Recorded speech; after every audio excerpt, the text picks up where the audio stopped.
so much. Hello, welcome once again to Rugby Nation. I'm Nick McArdle. Christy Doran is here from Rugby.com.au, who's clearly been practicing his watercolours. Very nice, Christy.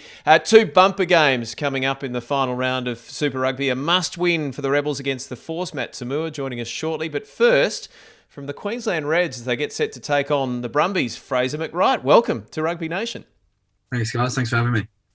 Good to see you. Fraser, the top two spots are locked in. The Brumbies on top, Reds second. What would a win, though, mean this weekend, given that you may well play them again in the final in just a few weeks' time? Yeah, well, firstly, it would be really nice just to get one over them, considering how the last game sort of unfolded in Canberra. And I think just leading into the finals, I think there's nothing better than a win in the last round, get a bit of momentum. You know, it's such a tight competition in the top four side, and even with the force there as well. So anything can happen, and if we can have a bit of confidence going into the semi and potentially the final, it'll do us the world of good. So I think this week, first and foremost, that's our focus before we go into any semi-final plans, and we're just looking to knock off the Brums at Suncorp. Fraser, you just touched upon it, that you want to get a little bit of revenge from last time. You were the bloke that unfortunately gave the penalty away that allowed for Mac Hansen to slot the match winner. So does it become even more, for you, this match means a little bit more because of what happened last time when you played the Brumbies? Thanks for bringing it up. I'll try to bear it. Sorry. Obviously, the way, the game sort of unfolded last time, and, I was the guy that gave the penalty away. It was gut-wrenching, not, for the whole sort of squad. It was, we went down there to win the game, and, how the game unfolded and to lose it after full time was pretty gut-wrenching. But I think for me and for everyone that, it wasn't my fault. It was a team collective. And, there was many opportunities in that game that we could have iced in the last minute or 2 minutes. And, it's a team sport. It's never anyone's fault. Everyone did a really good job about that. So I think for me personally, it's my job as a number 7 to go and sort of get those, try to get the ball in those sort of dying moments. And I like to think I live for those pressure moments. And, I think, the call was, could have gone either way. But unfortunately for us, it went against us. So I think just moving forward and I think Wrong, as I said this before, but in this sort of competition and in this profession, you have to have a short memory, and that's what we did. And we sort of got over it really quickly. And we've been building really nicely for this game at Suncorp. So that's something I'm really, looking forward to, sort of, like you said, getting some revenge and hopefully not giving away any penalties in the final minutes. Hey, coming off a bye, it's that age-old question. Is the bye at the right time? Would you have rather kept playing heading into the pointy end, or did you need to freshen up? It's a tough one because, like you said, we actually hit some really nice form with the Rebels in the Force game, and then we had a bye, and that's always a tricky situation. But I think for us, coming off the SCG and then having the 2 games, I think it was good to sort of mentally get away from the game. I think we had quite a few injuries in the Force game and boys in the previous 2 games as well. So I think for us as a squad moving forward and wanting to be as dominant as we are coming into the Brumbies game, into the final series, we sort of wanted a full squad back from injuries. So I think the bye came at a really, really positive sign and a really good time for us. So, made the squad regroup and sort of focus on the Brumbies and the finals coming up. So I think it came at a really good time, to be honest. I love that, how you just responded to my previous question, where it was, it's a collective thing, and my job is to go hunting for the ball, because it's what you love to see from sevens. You look at George Smith and David Pocock, that's what they lived and breathed. So that was good to hear. You seemed like not just the Reds really developing as a side, but you yourself. Would you go as far to say that performance against the Force a couple of weeks ago may have been the most complete performance that you've had as a Super Rugby player? Yeah, I'd probably say it's up there. I think for the games that I've sort of played, I thought, it's always tough because before this sort of competition, I was coming off the bench, and getting minutes. And I think, from like you said, for a 7 who likes getting on the ball, my role from coming off the bench to starting was a lot different. So getting this competition underway and getting the opportunity to start actually had made my game develop. And I think, like you said, I think the game against the Force was probably my most complete. I think obviously the big thing I've had to work on is my defence, and sort of choosing and picking my moments to hit the break down. But against the Force, I got to touch the ball a lot more, which is something I really love to do, and I love to run the ball probably more than anything else. So that's probably the first game I've got to do it, and I've been thereabouts in every sort of game. I haven't got my hands quite on the ball, but last week or 2 weeks ago against the Force, I managed to do that, and it's just a sort of stepping stone for myself, and hopefully I can sort of continue that form into the pivotal part of the season. Talk about getting a start and what a difference that makes. You had to wait a while, didn't you? You played those handful of games last year, and then you were expected to probably start early on this year, and then you busted your thumb, or I think you blew your thumb out. And then of course COVID hit. So it was this long wait. Take us through that moment when you finally did get to start. What was that like for you?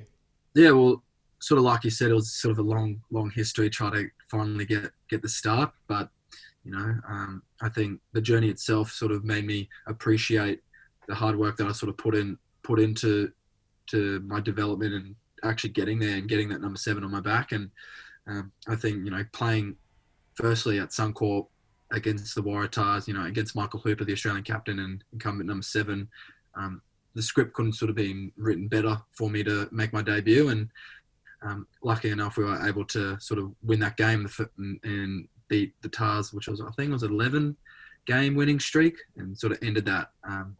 So for me personally, it was a lot of emotions when I first got selected, but I knew that I had a job to do, and I sort of didn't want to get carried away with the emotions. But definitely after the game, I celebrated and had a good sort of moment to myself. And that's what I want to do. I want to be there, and I want to play the minutes, and I want to be a part of all the team's success and all the pressure moments. And that definitely made me realise that. So I had to keep working hard, and I will have to keep working hard in the future as well.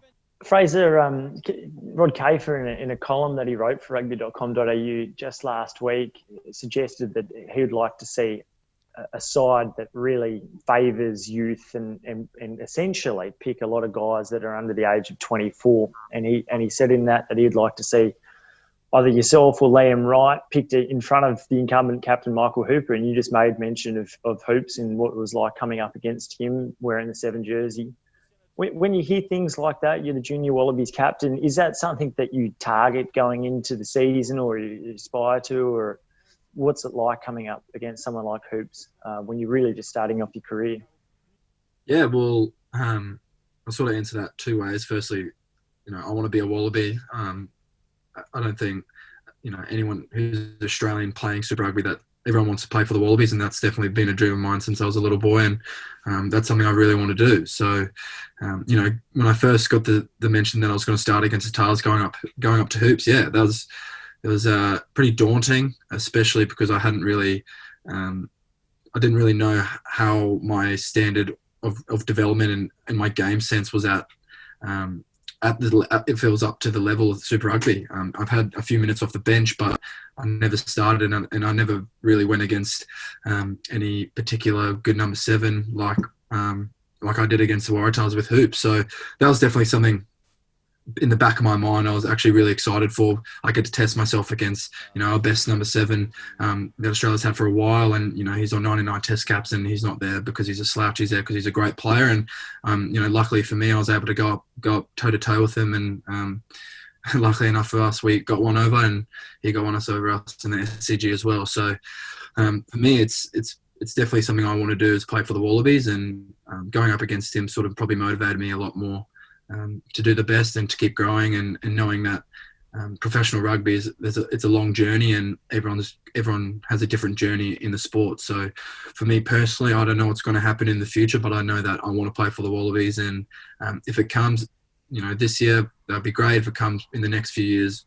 so be it. I'm just here to firstly represent Queensland and my family and my friends, and to win this tournament, and that's probably my mindset at the moment.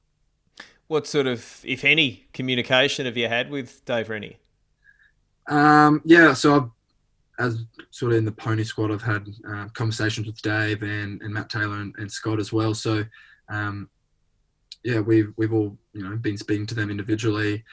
I think I first spoke to Dave when COVID's first sort of hit, and he made aware that I was in the pony squad. So we just had to send sort of videos and keeping them up to date with our fitness and our gym sort of stuff. But as of recently, I've spoken to Dave just after the Force game. Just wanted to know how I've been, and said congrats on the game against the Force. So yeah, it's really enlightening and awesome to hear, because someone like me at the start of the year probably wouldn't expect me to be in this position, but I am. So I think it's really important from them as well to touch players like myself and other players in my position who probably wouldn't expect it, and I think that's something that's really awesome, to be fair. We could see a possibility if the Rugby Championship hub goes ahead in New Zealand, that and it possibly could even happen in Australia. We're yet to see how that all plays out. But this bubble might continue for some time, and if it is overseas, you might have to be potentially in New Zealand for 6-7 weeks. How does that fit for someone who's a 20-year-old or so and just starting out his career and hopes to be a part of the Wallabies? Is that an exciting thing to be away from potentially for home for so long, or a daunting thing? It's a bit of both, to be fair. Obviously, I've never been away from home and my family and all my friends for a long extended period of time. And in today's climate, with all the COVID restrictions and what's happening, it's going to be an interesting tour and something that I don't think anyone's really been a part of. So that's exciting in itself. If I'm lucky enough to get picked on a Wallabies tour, just being surrounded, by, like I said, the Hoopers, Matt Tamil, all these great players and people that I've looked up to for a while, just to be involved myself and learn off them and get some experience, that would be unreal. So, of course, it's an exciting thing. To represent your country is the thing I want to do most in this world, but it is daunting because you don't know what's going to happen over there. International rugby's the highest standard of the game, and that's, as a 21-year-old going into against the All Blacks and the big South Africans, that's something that I haven't really put too much thought to, but I think if I got over there and sort of embraced it, and I think it's definitely something I'd love to compete against. So it's going to be daunting in the fact that we probably have the potential of being away for 3 months and quarantining heaps in hotels and having a different climate that we haven't had ever, or I've never really had. So I think it's both exciting and daunting, but I'm really excited. If I do get the opportunity, I'm sure I'll soak it up. As a junior Wallaby captain, you kind of have had a taste of what it's all about, but to take that next step into a Bledisloe series or a rugby championship would be amazing. Just in terms of your deal with the Reds at the moment, am I right in saying that you're just sort of coming to the end of the first year of a 4-year deal? Is that right, Fraser? Yeah. Yeah. So the question there is, obviously you've got great faith in what the game looks like over the next few years, even given all its uncertainty. Is it an exciting time for your generation of players coming through, or is there some nervousness? How do you all think about what it looks like going forward?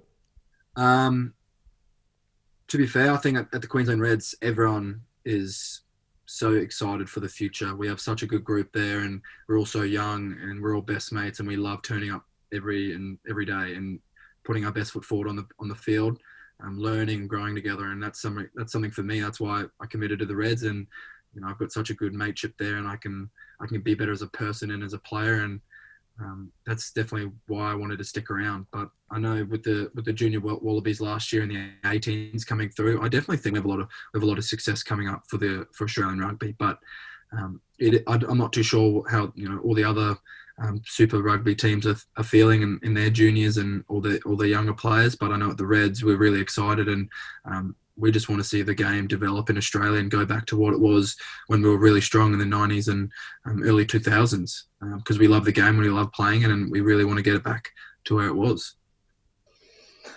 Fraser, before we let you go, as Nick alluded to, we'll be speaking to Matty Timur. That win against the Rebels, where you had to defend the house down for long periods of time, particularly in the second half, it was a very Brad Thorne display. It was a very Queensland-like display. How much confidence did you get out of that, and just the feeling of the Reds group on the whole coming out of that match? Yeah, well, it was a great feeling. It's something that it's probably very rare to come across and get a bonus point win when you've had to make 200 tackles to, I think it was maybe 80 or 60. And we had, I think, 4 tackles they made in I think the first 30 minutes of the second half. So yeah, it was to go from where we were the week before against the Tars and losing by 40 points and going to that defensive effort against the Rebels. It's the extreme opposites, but for us, we knew we've always had that in our defensive structures and systems. It was just about sort of performing that on the game and on the game day. And I think we always knew we had it, like I said before, but it's about performing and executing. So, credit to Toddy and, all the coaches there and really instilling belief within our systems and within the squad. And we know that as well. So it was really, really, really good that we actually were able to go out and execute. And it was really fulfilling because for me, it was my first game back off the bench and I was able to sort of help the team get a win. And obviously moving forward, I think our defence is probably one of our strongest points of our game. And that's definitely something that wins you championships. If Thorny's ever said something, it's that defence wins championships and he would know. So I think that's going to be really vital and pivotal moving into the next few weeks.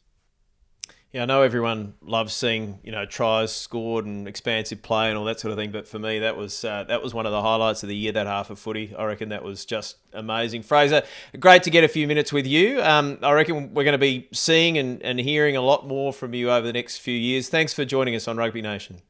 No worries. Thanks for having me. Thanks, guys. Appreciate it.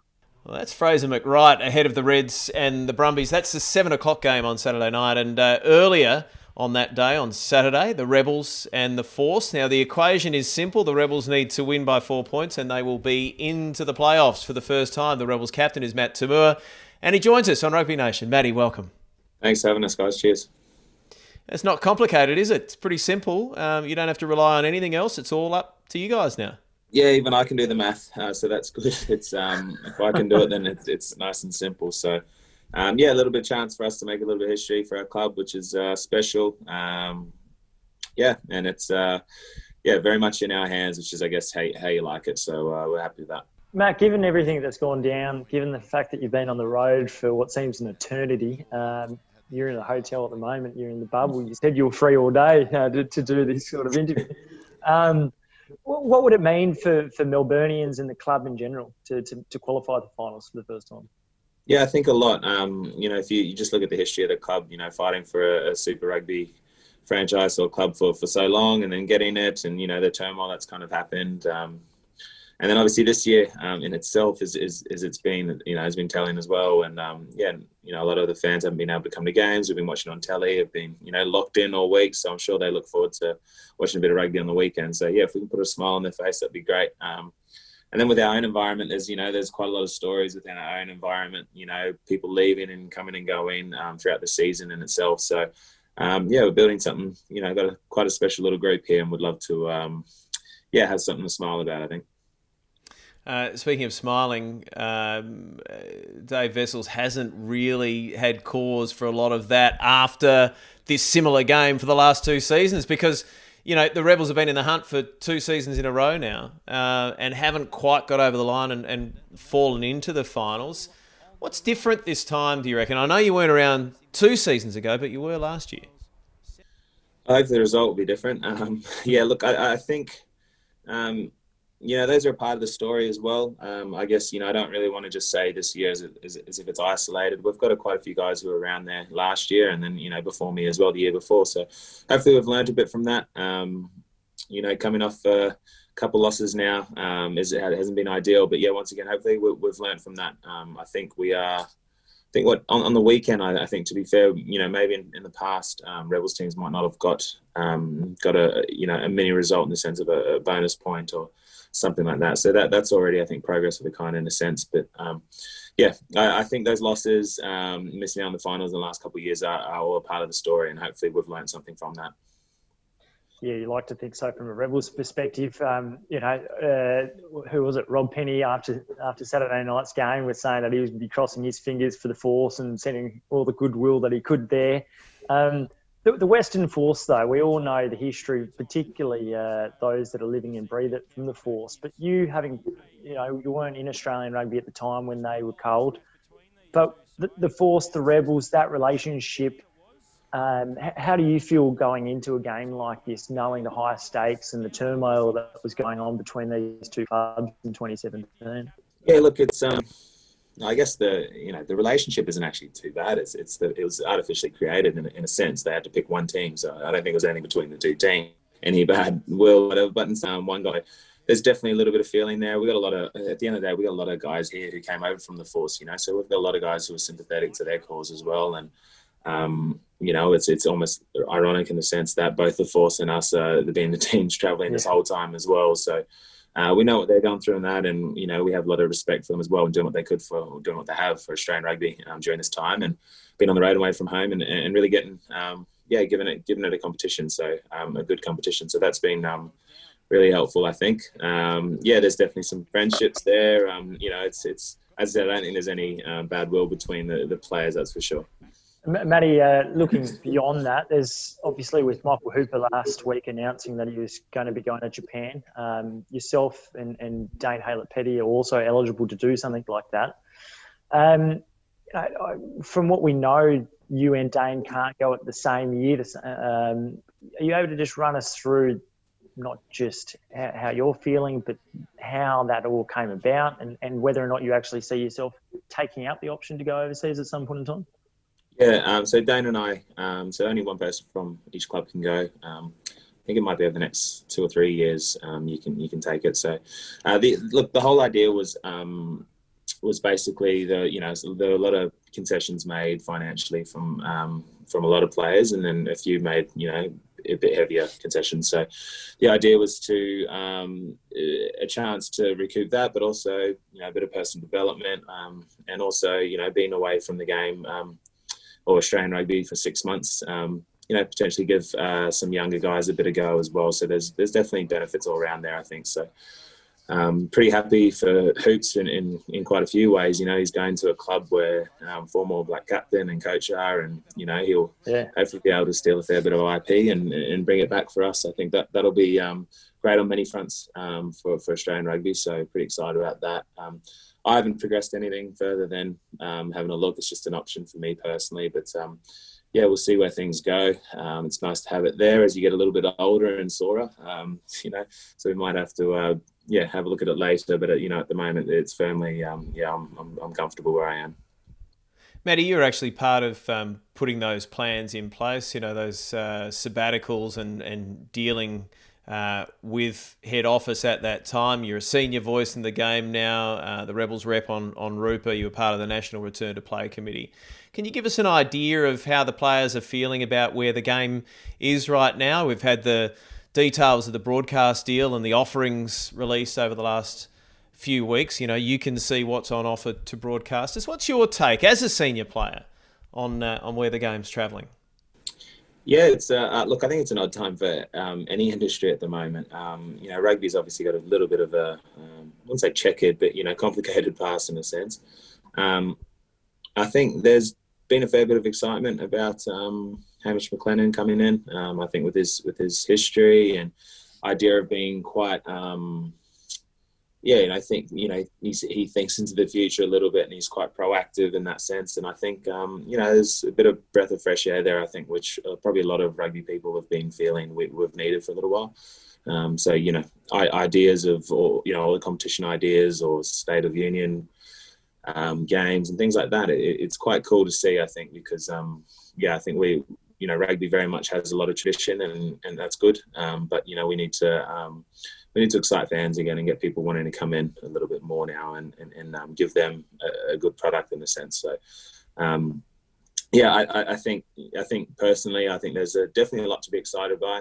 We're going to obviously need a lot of strong leadership to get us through this little period, as every sport and company and whatnot does need. But I think there's definitely enough there to be excited about. I think at the end of the day, the thing is, we know rugby works as a product.